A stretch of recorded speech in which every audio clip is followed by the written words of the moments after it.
کہ پاکستان اور افغانستان کو یہ میرا ایمان ہے کہ بحیثیت ہمسایہ، بحیثیت ایک ایسے دو ممالک کے جن کے ثقافتی رشتے ہیں، جن کے مذہبی رشتے ایک دوسرے سے جڑے ہوئے ہیں، ان کو اپنے اپنے ملکی مفاد پہ آنسٹ انداز میں، ایماندارانہ انداز میں سوچنا چاہیے کہ ایک دوسرے سے یہ کیا توقع رکھتے ہیں۔ کیا یہ توقع رکھتے ہیں کہ ہمارے ہاں ایسے لوگ موجود ہوں جو یہاں سے جا کر افغانستان میں مثال کے طور پہ ایک ریڈیکل وہ ہے داعش ہے یا اور اس قسم کی تنظیمیں ہیں، اگر کل کو وہ پاکستان سے آپریٹ کرتی ہوئی خاکم بدہن اللہ نہ کرے وہ کابل میں جا کے پھٹ رہے ہوں، قندھار میں جا کے پھٹ رہے ہوں، جلال آباد میں پھٹ رہے ہوں، تو ان جو کرنٹ حکومت ہے یا عام افغان ہیں ان کا کیا رویہ ہوگا پاکستان کی طرف؟ یہی بات ان کو سوچنی اور سمجھنی ہے کہ جب وہاں سے لوگ آئیں اور ہمارے ہاں ٹیررزم کے واقعات میں ملوث پائے جائیں گے تو ایک لیول آف ٹالرنس تو شاید ہو، لیکن جب وہ اپنی حدود کو کراس کرتا ہے، لیکن وہ کہتے ہیں امارت اسلامی کے ذمہ دار کہتے ہیں کہ پاکستان اپنی اندرونی ناکامی کا ملبہ ہمارے اوپر ڈال رہا ہے، اور وہ کہہ رہے ہیں کہ ٹی ٹی پی افغانستان میں نہیں ہے، پاکستان میں ہے۔ تو کیا ثبوت ہے اس بات کا کہ افغانستان سے ٹی ٹی پی آپریٹ کر رہے ہیں؟ اچھا، میں آپ کے پروگرام کے توسط سے تو شاید بہت ساری چیزیں کہوں اور بہت ساری چیزیں نہ کہوں۔ ہمارے مختلف چینلز کے ذریعے ان کے ساتھ کمیونیکیٹ ہو رہی ہیں، کمیونیکیشنز ہوتی بھی ہیں، اور وہ اچھی طریقے سے جانتے ہیں کہ ٹی ٹی پی کہاں پر موجود ہے۔ مثال کے طور پہ چند 1-2 سال قبل جو مذاکرات کا ڈھونگ رچا تھا تو وہ کہاں پہ موجود تھے؟ وہ سینٹرل ایشیا میں تو نہیں تھے موجود، افغانستان کی سرزمین سے ہی گفت و شنید کہیں پہ چل رہی تھی۔ تو ایسے کابل کے سرینا ہوٹل میں مذاکرات؟ جناب میں اب اس کو بہت زیادہ کھل کے نہیں کہہ رہا ہوں، میں صرف یہی کہہ رہا ہوں کہ کابل افغان سرزمین پہ ہی ہو رہے تھے، اور وہ وہاں پر باقاعدگی سے ان مذاکرات کا فزیکلی حصہ تھے۔ ساتھ میں ایسے ان کے رہنما آئے ہیں جو جیلوں سے رہا ہوئے ہیں، وہ وزیرستان سے بنو کے بیچ میں، ٹانگ کے بیچ میں ان کے لیے جلوس نہیں نکلے ہیں، ان کے لیے جو ہے جلال آباد اور نورستان اور کنڑ کے بیچ میں جو ہے بڑے بڑے جلوس نکلے۔ تو ایسی بہت ساری چیزیں ہیں جو ان کو بھی پتہ ہے، ہمیں بھی پتہ ہے، باقی آپ کو پتہ ہے میڈیا کنزمپشن کے لیے کچھ چینلز مختلف ان کے ساتھ کھلے ہوئے ہیں، ان کے ذریعے اسپیسیفک ڈیمانڈ پاکستان کا کیا ہے افغان طالبان سے کہ وہ ان لوگوں کو ہینڈ اوور کریں، ان کے خلاف کارروائی کرے، کیونکہ اب مذاکرات کا دروازہ تو آپ لوگوں نے بند کر دیا ہے ٹی ٹی پی کے ساتھ۔ دیکھیں دونوں صورتیں ہو سکتی ہیں، یہ انہوں نے فیصلہ کرنا ہے کہ وہ ان کو ہینڈ اوور کرنا چاہتے ہیں، ان کے خلاف کارروائی کرنا چاہتے ہیں، لیکن اس انداز میں کہ وہ امپیونٹی ہو اور وہ بے حسی کے ساتھ بیٹھے ہوں اور پاکستان کے عام آدمی پہ، پاکستان کی سیکیورٹی فورسز پہ، پاکستان کے کسی بھی شہری پہ کسی بھی حیثیت میں ہو وہ حملہ آور ہوں گے تو اس کا جواب تو جائے گا۔ ایسا نہیں ہو سکتا کہ ہم خاموشی سے اس کو برداشت کرتے رہیں۔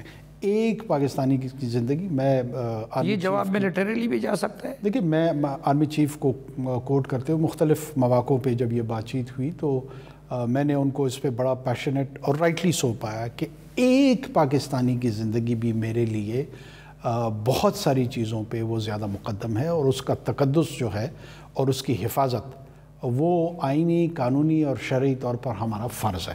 لیکن افغانستان میں ان کے خلاف کارروائی سے قبل تو یہ ضروری ہے نا کہ پاکستان کے اندر تو ان کے خلاف کارروائی مکمل ہونا۔ ابھی کل ڈی آئی خان ٹانک میں ٹی ٹی پی کے رہنما نے پوری ویڈیو ریلیز کی ہے اور کہا ہے کہ جی 5% ٹیکس جو ہے وہ یہاں کے تمام ٹھیکیداروں کو دینا ہوگا۔ تو وہ تو افغان طالبان کی رائے کی صداقت کو ثابت نہیں کرتی کہ جی ٹی ٹی پی پاکستان میں موجود ہے۔ کسی صورت میں کسی بھی گروہ کو اس کی اجازت نہیں دی جائے گی۔ کل مختلف مکاتب فکر کے علماء سے آرمی چیف کی بھی ملاقات ہوئی اور کوئی غالباً 2-3 گھنٹوں پہ محیط بڑی تفصیلی گفتگو ان تمام پہلوؤں کے حوالے سے ہوئی ہے۔ اس کو بھی بنیاد بناتے ہوئے میں نگران حکومت کے ایک ذمہ دار کی حیثیت سے آپ کو بتا رہا ہوں کہ 1 انچ کے لیے بھی نہ پاکستان کی سرزمین کو اس قسم کے اقدامات کے لیے اس کی اجازت دی جائے گی، اور جہاں یہ ویڈیو کہیں پر اگر اپلوڈ ہوئی ہے، اب روزانہ کی بنیاد پہ ہمارے سیکیورٹی فورسز ٹانگ، ڈیر اسماعیل خان، بنو، درازندہ اور مختلف کئی علاقے، بلوچستان کے کئی پشتون علاقوں پہ محیط کارروائیاں تسلسل کے ساتھ. یہ بات درست ہے کہ آرمی چیف کے ساتھ میٹنگ میں ان تمام مکاتب فکر کے علماء نے ٹی ٹی پی سے متعلق، امارت اسلامی سے متعلق اور ریفیوجی سے متعلق آپ کی حکومت کی پالیسی کو انڈورس کیا ہے؟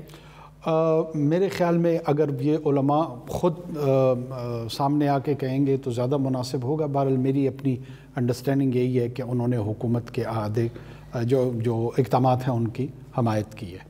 اچھا، ایک تو یہ ہے کہ آپ لوگ صرف طاقت کے استعمال پہ کیوں انسسٹ کرتے ہیں؟ مثلاً افغان طالبان یہ کہتے ہیں، جب افغان طالبان کا معاملہ تھا تو ہم امریکہ کو کہتے تھے کہ آپ مذاکرات کریں ان سے. دوسرے گروہوں کا معاملہ ہوتے تو ہم کہتے ہیں مذاکرات ہی مسئلے کا پائیدار حل ہیں. تو وہ کہتے ہیں طالبان کہ بھئی آپ اپنے ملک کے شہری ہیں، آپ کے لوگ ہیں، آپ ان سے مذاکرات کیوں نہیں کرتے؟ ہم فیسیلیٹیٹ کرنے کو تیار ہیں. دیکھیں جی، جب ہم یہ کہتے تھے، میں خود بھی ان لوگوں میں شامل تھا جو یہ کہتے تھے کہ امریکہ اور ٹی ٹی اے کے بیچ میں مذاکرات ہونے چاہیے. اس کی بنیادی وجہ یہ تھی کہ at the back of our mind ہم یہ سمجھتے تھے، جو کہ وقت نے صحیح ثابت کیا، کہ امریکن اور جو نیٹو فورسز تھی انہوں نے گھر جانا ہے. ہم کہاں جائیں؟ ہمارا یہی گھر ہے. تو جنہوں نے گھر جانا تھا اور جن کا گھر تھا ان کے بیچ میں مذاکرات کا کانٹیکس بھی درست تھا، اور میرے خیال میں وہ ہوا بھی اور وہ ہونا بھی چاہیے تھا. ٹی ٹی پی اور ہمارے بیچ میں وہ یہ چاہتے ہیں کہ ان کی طرز زندگی باقی پاکستان اختیار کرے، اور باقی پاکستان کہتا ہے کہ نہیں، ہم اپنے انداز میں زندگی جئیں گے. گھر ایک ہی ہے، یا تو ان کا ہوگا یا ہمارا ہوگا. نہیں، یہ تو مذاکرات میں پتہ چلے گا نا کہ ان کی کیا شرائط ہیں. تو مذاکرات کرتی کیوں نہیں؟ آپ لوگ مطلق مذاکرات سے کیوں انکار؟ ہم مطلق مذاکرات سے قطعاً انکار نہیں کر رہے. میرے خیال میں ریاست جو ہے نا، ریاست سب سے پہلے تو کسی کو اگر یہ اس کا ارادہ ہے کہ وہ واقعتاً سنجیدہ انداز میں ریاست کے ساتھ مذاکرات کرنا چاہتے ہیں، سب سے پہلے تو وہ ہتھیار پھینک ہے. ہتھیار انکنڈیشنل پھینک ہے. وہ آپ کو کوئی شرائط کی بنیاد پہ نہیں کہہ سکتے ہیں کہ یہ شرائط ہوں گی تو ہم ہتھیار اٹھائیں گے. ہتھیار کا اٹھانے کا جو جواز ہے وہی سراسر ناجائز ہے. جب وہ پہلا ناجائز کام سے پیچھے ہٹیں گے تو اس کے بعد سوچا جائے گا کہ ان سے مذاکرات کیے جائیں نہ کیے جائیں، کس حد تک کیے جائیں، کن کن نکات پہ کیے جائیں. لیکن اگر ان کا یہ خیال ہے کہ بندوق کی نوک پہ یہ ریاست کو مذاکرات پہ مجبور کریں گے، میری ناچیز رائے، میں بہت عاجزانہ انداز میں یہ بات کر رہا ہوں کہ یہ غلط فہمی دور کر لیں تو بہتر ہے. میں کچھ اور موضوعات کی طرف بھی جانا چاہتا ہوں، لیکن پیم صاحب، ابھی آپ نے فرمایا کہ یہ حکومت چونکہ عالمی سطح پہ ریکگنائز نہیں ہے. اس سے پہلے اشرف غنی کی حکومت عالمی سطح پہ ریکگنائزڈ تھی، کرزئی کی حکومت بھی ریکگنائز تھی.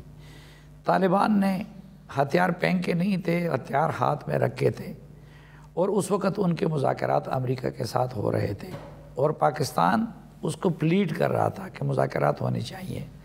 تو ہم ٹی ٹی پی سے کیوں یہ ڈیمانڈ کر رہے ہیں کہ مذاکرات سے قبل وہ ہتھیار پھینک؟ میں پہلے بھی اس نقطے کی وضاحت کر چکا ہوں، دوبارہ کر دیتا ہوں کہ ہمارا یہ خیال تھا کہ امریکہ اور جتنی قوتیں ہیں یہ ان کا گھر نہیں ہے افغانستان، اور وہ باہر سے آئی ہوئی ہیں، اور گھر کی جو قوت ہے وہ ان کو گھر سے نکالنا چاہتی ہے. پاکستان ایک گھر ہے جو میرا ہے، اور ٹی ٹی پی بھی اس کو شیئر کرتی ہے. میں کہاں جاؤں اور ٹی ٹی پی کہاں؟ تو بنا کے بات کر کے گھر لے آئے ہیں نا، وہ ان کا گھر ہے ٹی ٹی پی والوں کا، اپنے گھر واپس لے آئے. گھر میں دیکھیں، ایک بھائی اٹھ کے اگر بہن کا قتل کر دیتا ہے یا دوسرے بھائی کا قتل کر دیتا ہے اور وہ پھر بھی بھائی بندی کا دعویٰ کرتا ہے تو وہ کرتا رہے. میرا نہیں خیال کہ اس کے حقوق اسی طرح سبلنگز کے یا بھائی بہنوں کے ساتھ برابر ہوتے ہیں جس طرح ایک عام پیسفل بھائی کے ہوتے ہیں. ٹھیک ناظرین، ایک مختصر سی بریک لیتے ہیں اور اس کے بعد کچھ داخلی سیاست سے متعلق بھی بات کریں گے اور عالمی سیاست سے متعلق بھی بات کریں گے. ہمارے ساتھ رہیے.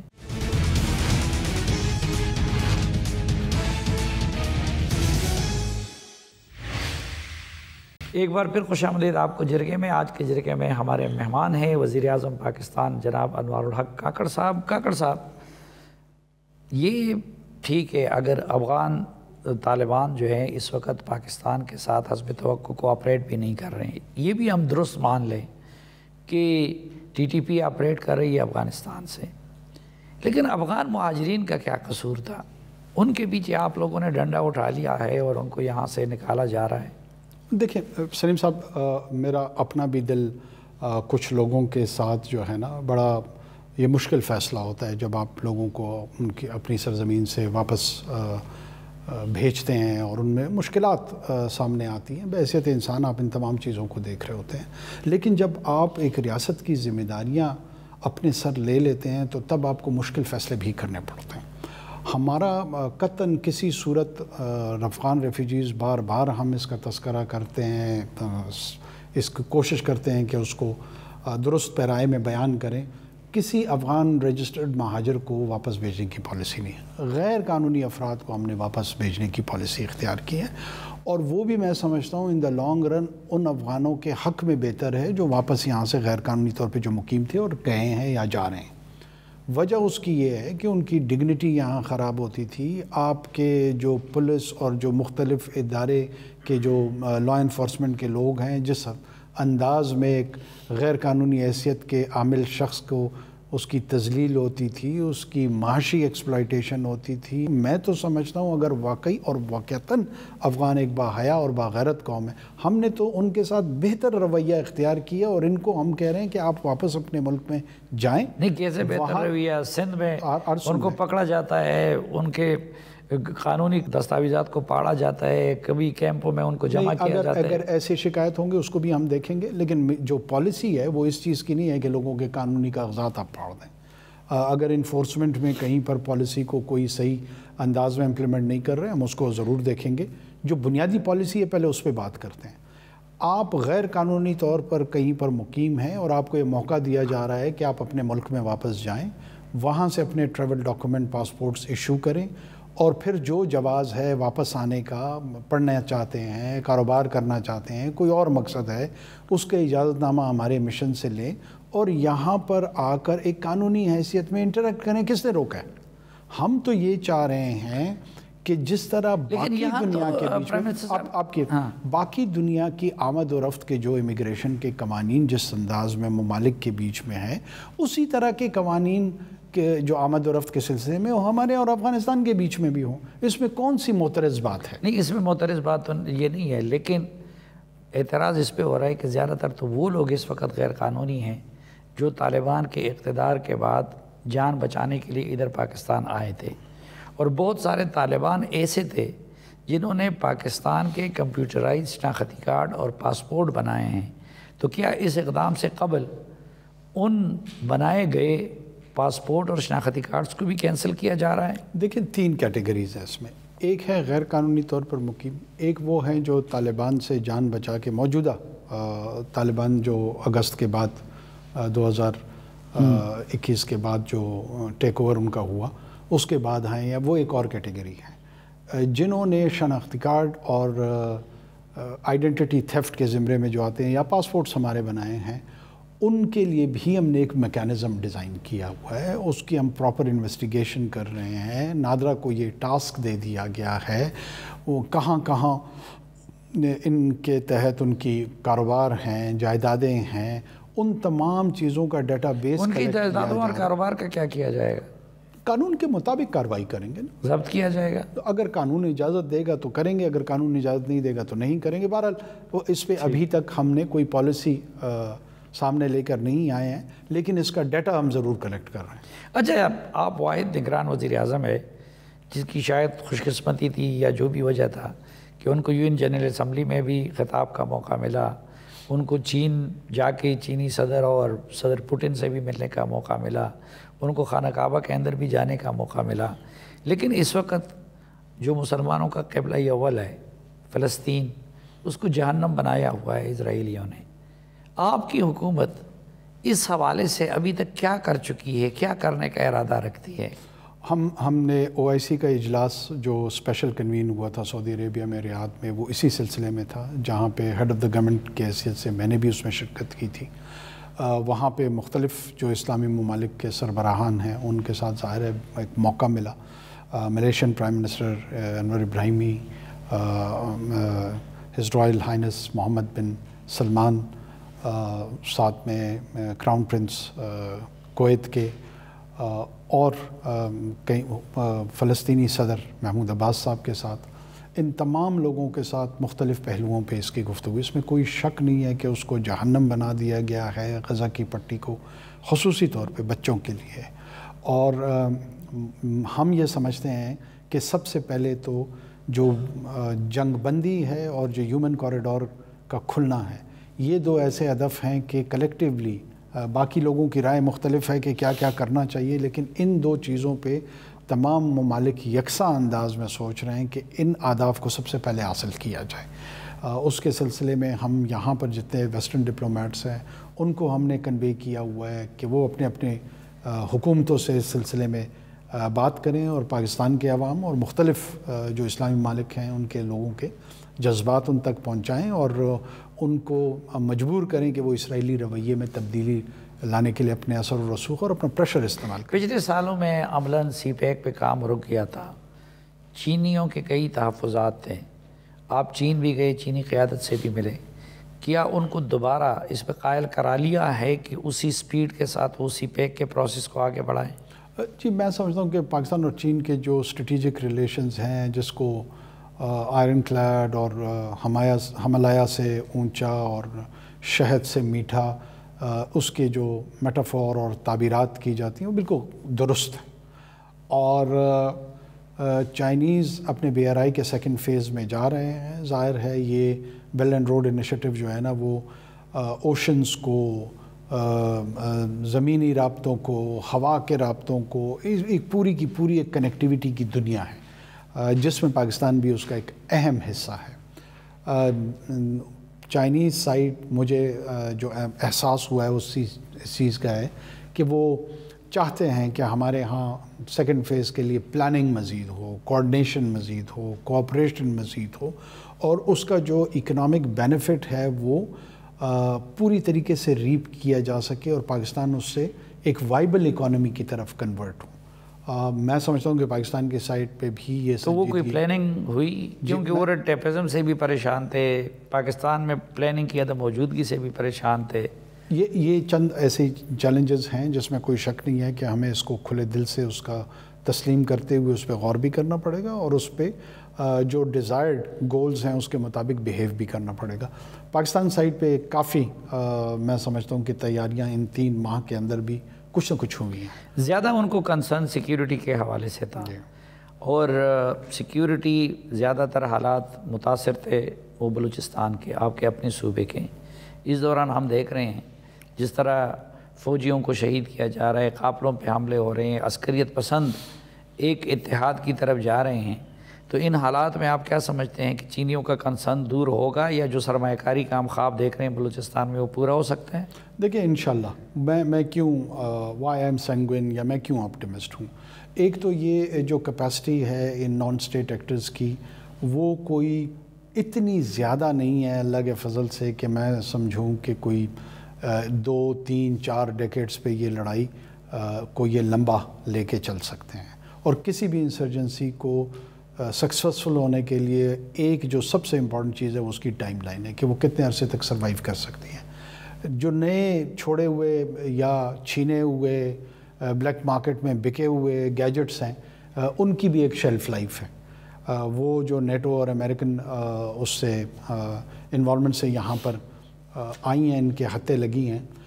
اس شیلف لائف کے جیسے ہی یہ بھی کم ہوگا اور جس انداز سے ہمارا رسپانس لا انفورسمنٹ ایجنسیز کا جا رہا ہے، میں کوئی ٹائم لائن تو نہیں دینا چاہ رہا لیکن مجھے قوی یقین ہے کہ بہت لمبا عرصہ نہیں لگے گا کہ ہم وائلنس مینجمنٹ میں کافی حد تک انشاءاللہ کامیاب ہو جائیں گے. وائلنس مینجمنٹ اگر ہو جائے تو بہتر ہوگا، لیکن ان کے ساتھ بات کیوں نہیں کرتے؟ ایک پختون بلوچستان کا وزیر اعظم ہے، ایک بلوچ وزیر داخلہ ہے، اس سے بہتر کیا موقع ہوگا بلوچ ملیٹنٹ کے ساتھ بات کرنے کا؟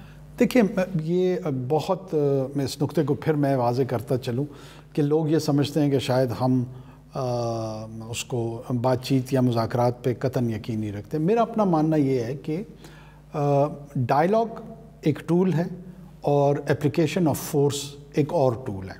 یہ ریاست کی ڈسکریشن ہوتی ہے کہ کس وقت وہ کون سے ٹول کو اپلائی کرے.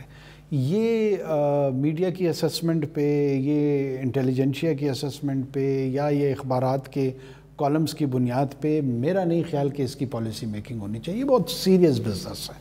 انسرجنسیز دنیا میں جو ہے نا ایز اے کیس اسٹڈیز پڑھائی جاتی ہیں. مختلف ڈسپلنس میں، مختلف یونیورسٹیز میں جو پریکٹیشنرز ہیں وہ انہوں نے اس کو ڈاکیومنٹ کیا ہوا ہے. پوسٹ سیکنڈ ورلڈ وار سے لے کر اب تک دنیا میں سینکڑوں انسرجنسیز مختلف ممالک میں سامنے. آپ سمجھتے ہیں اس وقت ڈائیلاگ کا وقت نہیں ہے، اس وقت یوز آف فورس کا وقت ہے؟ دیکھیں، یہ میں وقت کا تعین نہیں کروں گا، لیکن یہ ضرور میں کہوں گا کہ ڈائیلاگ اور یوز آف فورس دونوں کا وقت ضرور ہوتا ہے. ہمارے کیس میں کیا ہے، وہ آئی اسٹل لیو اٹ کہ میں اس کو پبلک ڈومین میں نہیں لانا چاہتا ہوں. میرا اپنا یہ خیال ہے کہ سیکیورٹی فورسز کو اس پہ اپنا ڈسکورس کرنا چاہیے، اور پھر اس ایونچوالٹی پہ پہنچنا چاہیے کہ اس وقت کس چیز کے لیے مناسب ہے. جی، آپ نہیں لانا چاہتے، لیکن کچھ چیزیں پبلک ڈومین میں ایسی آ گئی ہے جس سے یہ تاثر ملتا ہے کہ یہ نگران حکومت غیر جانبدار نہیں بلکہ فریق ہے. میں اس حوالے سے بھی آپ کے سامنے کچھ گزارشات رکھوں گا، لیکن اس سے پہلے ایک مختصر سی بریک، اور واپس آئیں گے تو پھر داخلی سیاست پہ بات ہوگی.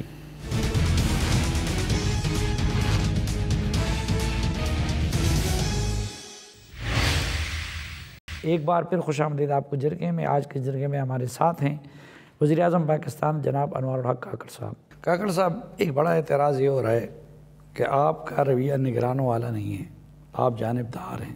ایسا کیوں ہے؟ ہم جانبدار اس حوالے سے ہیں کہ جلد از جلد الیکشن ہو. یہ ہماری جانب سے ایک پرائورٹی ہے ہماری، اور ہم چاہتے ہیں کہ اس ملک میں لوگ اپنے مینڈیٹ کا استعمال کرتے ہوئے لوگوں کو مینڈیٹ دیں اور ایک الیکٹڈ حکومت آئے اور اپنی ذمہ داریاں سنبھالیں. اس میں کون سا ایسا کام ہم نے کیا ہے جس کو تاثر دیا جا رہا ہے کہ کسی فریق کے حوالے سے ہم جانبدار ہیں؟ ایک سابق وزیر اعظم کو جیل میں ڈالا ہے، دوسرے کو بھرپور سرکاری پروٹوکول مل رہا ہے، یہ جانبداری نہیں ہے؟ ابھی اسی سوال کا تجزیہ کر لیتے ہیں. کیا نگران حکومت نے سابق وزیر اعظم صاحب کو جیل میں ڈالا؟ پھر تو جواب مثبت میں ہوگا، ہاں ہوگا کہ واقعی ہم نے ایسا کیا. 9 مئی کے واقعات کے حوالے سے، جو کہ نگران حکومت کے آنے سے پہلے ان کی گرفتاری ہوئی ہے اور وہ قانونی طور پر ان تمام الزامات کا سامنا کر رہے ہیں. ہاں، یہ ضرور ہماری جانب سے جانبداری ہوتی کہ ہم ان تمام چیزوں سے پہلو تہی کرتے ہوئے ایک شاہی فرمان جاری کر کے ان کو ان تمام چیزوں سے بری الذمہ قرار دیتے، جو ہم نہیں کر سکتے قانونی طور پہ. لیکن وہ جو سابق وزیر اعظم بھی ہے اور پی ٹی آئی کے لیڈر بھی وہ کہہ رہے ہیں، اور یا ان کے ساتھی کہہ رہے ہیں کہ ان کی زندگی کو خطرہ ہے اور شاید ان کو جیل میں زہر دیا جا رہا ہے. دیکھیے، پیرانویا اگر کسی فرد واحد کا یا ان کے ساتھیوں کا ہے تو وہ ایک مسئلہ ہو سکتا ہے کسی کا. میں ذاتی طور پہ آپ کو اس پروگرام کے توسط سے انشور کروں کہ یہ حکومتیں ہیں، کوئی کرمنل گروہ نہیں ہے. اس طرح کے سنجیدہ الزامات لگانے سے پہلے 10 مرتبہ سوچنا چاہیے. ہمارا کام یا حکومت سے جڑے ہوئے کسی فرد کا یہ کام کہ وہ کسی کی جان لے، یہ قتل کے زمرے میں آتا ہے. یہ اتنا سنگین الزام ہے جو میرے خیال میں ان کے ساتھیوں کو شاید اندازہ نہیں ہے، اور اسی طرح کے غیر ذمہ دارانہ گفتگو سے ان کی جو سیاسی جیل میں ان کو حالت ہے وہ سب کے سامنے. جیل میں ان کو مناسب فیسلٹی اور تحفظ ملا ہے؟ دیکھیں، وہ فزیکلی الحمدللہ بالکل محفوظ ہیں، اور یہ ہماری قانونی ذمہ داری ہے کہ ہم ان کا تحفظ جو ہے ان کو یقینی بنائیں. باقی اگر قانون ان کو کسی سزا کا مستحق ٹھہراتا ہے تو وہ سزا بھی ان جو پیمانے قوانین کے ہیں انہی کے اندر رہتے ہوئے ان کو دی جائے گی نا. یہ کوئی یہاں پہ اذیت پسند لوگ تو نہیں ہیں جنہوں نے ذاتی بدلہ ان سے لینا ہے اور کوئی اذیت کی شکل میں ان کو وہ ایزا نہیں. بعض اوقات ایسا محسوس ہوتا ہے نا کہ ایک پارٹی کو اذیت دی جا رہی ہے اور دوسری پارٹی کو غنیمتوں سے نوازا جا رہا ہے.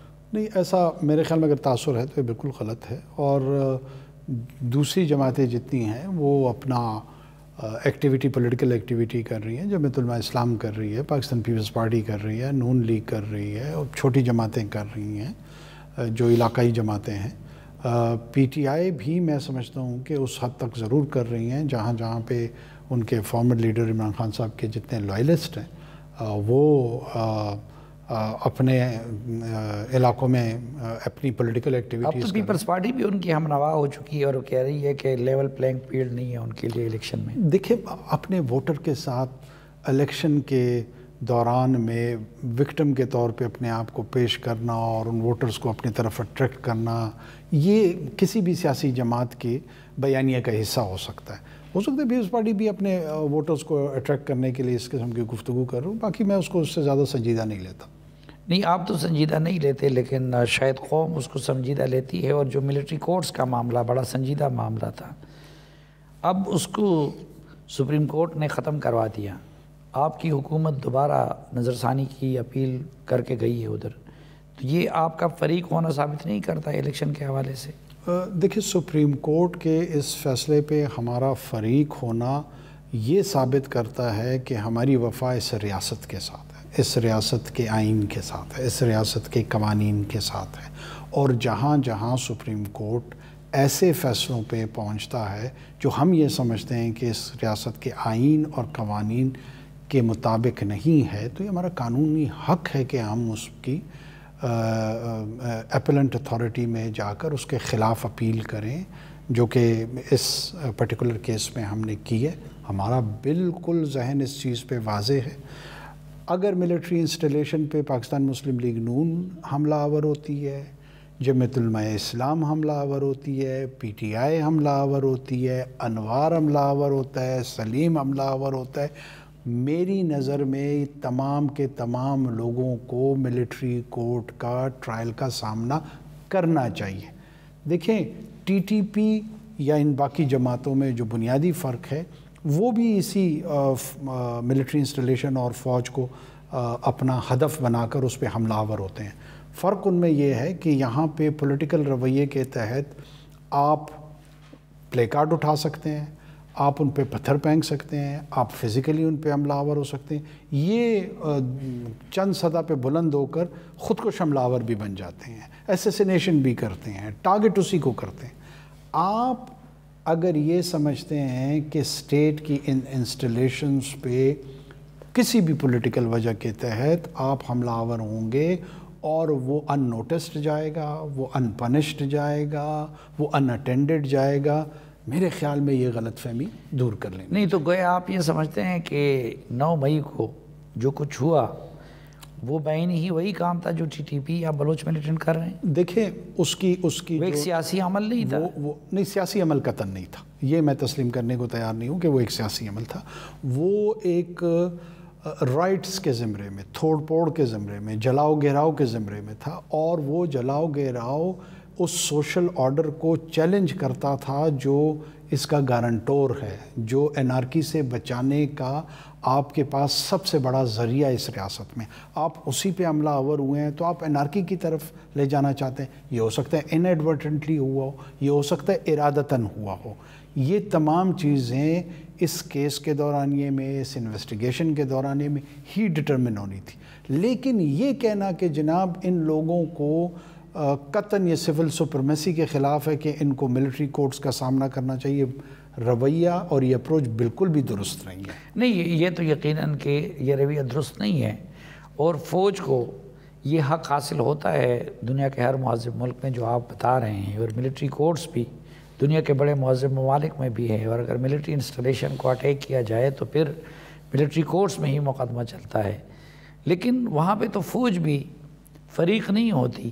یہاں پہ تو پی ٹی آئی یہ الزام لگا رہی ہے کہ جنرل باجوہ سے لے کے جنرل عاصم منیر تک اور ڈی جی آئی سے لے کے ڈی جی سی تک وہ سب پہ یہ الزام لگا رہے ہیں کہ جی وہ ہمارے خلاف فریق بنے ہوئے ہیں اور قتل تک کے الزامات انہوں نے لگائے تھے. تو پھر ان کو رد عمل کا حق نہیں مل جاتا؟ دیکھیں ویسے تو اسی طرح کی گفتگو ٹی ٹی پی بھی کرتی ہے کہ جی ہمارے ساتھ یہ پاکستان نے یہ رویہ اختیار کیا, امریکہ کے ساتھ دوستی کر لی, اپنے مسلمان بھائیوں کے خلاف چلا گیا, تو لہٰذا ہم ان کے بچے اے پی ایس میں ماریں گے. اسی طرح کے جواز وہ بھی پیش کرتے تھے.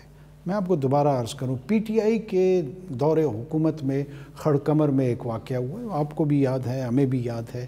اس وقت پی ٹی آئی کی کیا سچویشن تھی؟ یہی لوگ ایک ملٹری پوسٹ پہ بقول ان کے وہ احتجاج کرتے ہوئے گئے اور جس کے نتیجے میں 4 5 یا 6 افراد مارے گئے۔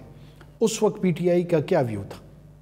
اس وقت تو انہوں نے یہ نہیں کہا کہ جی یہ بہت غلط ہوئے اور اس کی ہم انویسٹیگیشن کریں گے، اور اس وقت کے آرمی چیف اور اس وقت کے ڈی جی آئی کے خلاف جو ہے نا انہوں نے اعلان جنگ کیا ہو، قطعاً ایسی بات تو نہیں تھی۔ اس وقت وہ پی ٹی ایم کو برا کہہ رہے تھے، وہاں پہ وہ لوگ مارے گئے۔ اور میں آج بھی یہ سمجھتا ہوں، میں اس وقت بھی یہ سمجھتا تھا، میں آج بھی سمجھتا ہوں کہ جب آپ بندوق تھامے ہوئے چوکی پہ ایک شخص کے پاس احتجاج کے حوالے سے بھی جائیں گے تو وہ ریٹیلیٹ کر کے گولی چلائے گا۔ یہ ابھی بھی 9 مئی میں سمجھتا ہوں کہ فوج نے بہت ریسٹرین کا مظاہرہ کیا ہے، ورنہ اگر ان کی جانب سے گولی چلتی تو میری نظر میں وہ شاید جسٹیفائیڈ ہوتا۔ کوئی بھی ملٹری انسٹالیشن پہ کوئی بھی ملٹری پرسنل کی ٹریننگ یہی ہوتی ہے کہ اگر آپ کے طرف کوئی آ رہا ہے تو اس کو حملہ تصور کیا جائے، یہ اس کی بنیادی ٹریننگ ہے۔ یہ جو آپ لوگوں نے اس آئی ایف سی بنایا ہوا تھا اسے بڑی توقعات وابستہ کی گئی تھی کہ جی یہ ہوگا وہ ہوگا، ہم تو سمجھ رہے تھے کہ شاید پاکستان بدلنے کے لیے آپ لوگوں نے ایک ٹول تیار کر لیا ہے، لیکن ابھی تک ہم دیکھ رہے تھے کہ نہ زراعت کی مد میں کوئی عملاً کچھ ہوا۔ اس روز ایک اکانومی کو سمجھنے والے بندے نے سٹوری بھی کی کہ جی کوئی سرمایہ کاری نہیں آئی، کچھ نہیں ہوا، تو اس کی کیا حالت ہے؟ دیکھیں، مجھے نہیں پتا کہ کون سے اکانومی کو سمجھنے والے صاحب نے کیا لکھا ہے، لیکن ایس آئی ایف سی کا پلیٹ فارم میں سمجھتا ہوں پاکستان کی جو اکنامک ٹرانسفارمیشن ہے اور اس کے جو ماڈرنائزیشن کا سفر ہے اس میں کوئی اگر سب سے بہتر چیز پاکستان کے ساتھ ہوئی ہے وہ ایس آئی ایف سی ہے۔ ایک تو اس کو اسٹیچوٹری سپورٹ مل گئی ہے، قانون اس کے پیچھے کھڑا ہے، جاتی ہوئی پارلیمنٹ نے قانون سازی کر کے اس کو بااختیار بنایا۔ بہت جلد یہ قطعاً نہیں ہوتا کہ ایک پلیٹ فارم بن جاتا ہے اور آپ چلے جاتے ہیں اور لوگ جو ہے نا $200 ارب کے ساتھ آپ کے پاس آ جاتے ہیں اور اس کو آپ کامیابی تصور کریں گے۔ جتنے بھی پروجیکٹس ہوتے ہیں وہ چاہے مائننگ کے حوالے سے ہیں، ایگریکلچر کے حوالے سے ہیں، آئی ٹی کے حوالے سے ہیں، دوسرے ہیں، ان کی ڈیو ڈیلیجنس ہوتی ہے، جو دونوں فریق ہوتے ہیں وہ اس پہ غور و فکر کرتے ہیں، اس کی فیزیبلٹیز ہوتی ہیں، پھر اس کے میمورنڈم آف انڈرسٹینڈنگ سائن ہوتے ہیں، پھر وہ ٹینجیبل پروجیکٹس میں جا کے کنورٹ ہوتے ہیں۔ میں یہ آپ کو بتا سکتا ہوں کہ ایس آئی ایف سی کے پلیٹ فارم سے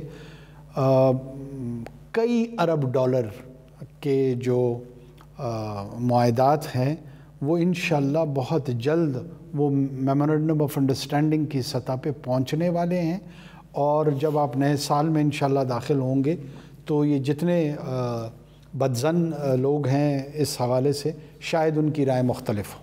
کس بنیاد پہ منا لیا؟ آئی ایم ایف کی ٹیم سنا ہے آپ کے ساتھ ایگریمنٹ کو توسیع دے کے گئی ہے، بجلی مزید کتنی مہنگی ہوگی، تیل مزید کتنا مہنگا ہوگا؟ دیکھیں، ہم نے آئی ایم ایف کو نہیں منایا، ہم نے اپنے گھر کو درست کرنے کے اقدامات اٹھائے ہیں جس کو آئی ایم ایف دیکھ رہا ہے۔ آئی ایم ایف کون ہے؟ آئی ایم ایف ایک لینڈر ہے، وہ آپ کو ادھار دے رہا ہے، اور اس ادھار کی وجہ سے آپ ایک بین الاقوامی ملٹی لیٹرلزم میں اکنامکلی جو کنیکٹڈ ہیں اس کا تقاضا ہے، آپ کی ضرورت ہے۔ ساتھ میں جو لینڈر ہے وہ دیکھتا ہے کہ آپ کے کمانے کی صلاحیت کتنی ہے، آپ کے خرچ کرنے کے عادات و اطوار کیا ہیں۔ ہم نے ان دونوں چیزوں پہ غور و فکر کر کے اپنی جو آمدن ہے اس کو بڑھانے کے مختلف طریقے جو ہیں وہ اپنائے ہیں اور اپنانے جا رہے ہیں۔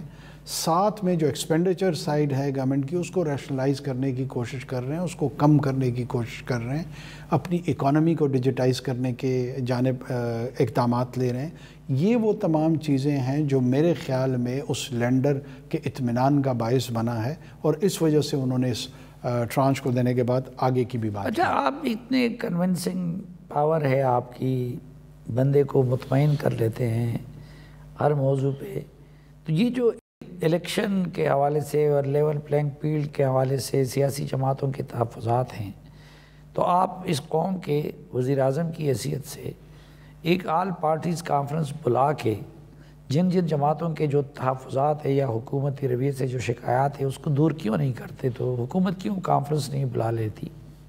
دیکھیں ایک تو آل پارٹی کانفرنس جو ہے نا اس کا نیچر بہت زیادہ پولیٹیکل ہے. آپ راؤنڈ ٹیبل کانفرنس لنڈن سے دیکھ لیں پری پارٹیشن ابھی تک جب پولیٹیکل پارٹیز کو بلایا گیا ہے تو وہ بنیادی طور پہ کسی 1 2 یا 3 سیاسی نکات پہ رکھا گیا ہے. الیکشن ایک ایسی چیز ہے جس کے حوالے سے 1970 کے الیکشن کو چھوڑ کے پاکستان میں کوئی ایسا الیکشن نہیں ہے جس کو کنٹروورسی کے جانب دھکیلا نہ گیا ہو، یا پہلے یا الیکشن کے دوران یا الیکشن کے بعد. اس ایک نقطے پہ آل پارٹی کانفرنس بلانا پولیٹیکلی بھی مجھ سے ڈائجسٹ نہیں ہو رہا ہے کہ کیوں بلایا جائے. الیکشنز انشاءاللہ ہونے جا رہے ہیں. اس الیکشن میں ہم پوری کوشش کریں گے کہ اس کو انشور کریں کہ وہ نسبتاً ٹرانسپیرنٹ انداز میں ہوں. اگر اس کے بعد کوئی کسی کی شکایت ہے یا ابھرتی ہے اس کے لیے متعلقہ فورمز موجود ہیں، ٹرائیبیونلز ہوں گے، ہائی کورٹس ہوں گے، سپریم کورٹ ہوں گے. آپ اگر جمہوری نظام چاہتے ہیں تو اس جمہوری نظام میں الیکشن کے ساتھ ساتھ یہ تمام چیزیں جڑی ہوئی ہیں.